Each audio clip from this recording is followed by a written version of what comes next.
Bonjour à tous, j'espère que vous allez bien. Aujourd'hui, nous allons apprendre comment faire la table des matières de cours dans cette vidéo. Notez bien, on n'étudie pas le cours dans le cahier ou dans le livre en lisant la première page, puis la deuxième page, la troisième page, etc. On commence par prendre une vue d'ensemble du cours, comme la vue d'ensemble qu'on a de la Bible quand on est en avion. Pour avoir cette vue d'ensemble, on commence par faire la table des matières. Qu'est-ce que la table des matières? Si tu veux savoir par exemple de quoi on parle dans un livre, tu vas voir la table des matières à la fin du livre. Donc pour bien étudier un cours, il faut commencer par voir de quoi on parle dans le cours. On fait ainsi la table des matières. Alors on comprend mieux le cours et on répond plus facilement à l'examen. Comment faire la table des matières d'un cours? Il faut retenir et noter seulement sur une grande feuille les titres des chapitres, les titres des paragraphes et les autres divisions.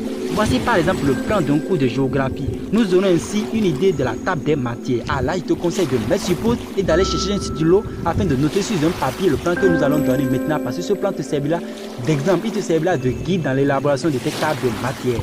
Plan. Grand 1, structure et relief. Petit 1, famille des reliefs. Petit 2, grande ligne de la structure. Grand 2, les climats. Petit 1, éléments du climat. Petit 2, principaux facteurs du climat. Petit 3, grand type de climat. Grand 3, les végétations et les sols. Petit 1, les sols. Petit 2, la végétation. Grand 4, hydrographie.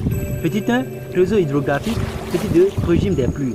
Grand 5, population mise en place. Petit 1, origine du peuplement. Petit 2, faible peuplement. Ainsi de suite jusqu'à finir le cours dont tu veux élaborer la table des matières.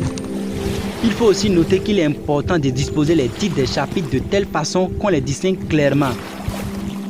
Ce sera tout pour cette vidéo. Alors si tu as aimé la vidéo, n'oublie pas de t'abonner et d'activer la cloche de notification pour ne pas rater notre prochaine vidéo dans laquelle nous allons parler de comment faire le résumé d'un cours en quelques minutes afin de mieux cerner le cours, afin de mieux le comprendre, afin de ne pas pouvoir l'oublier aussi facilement.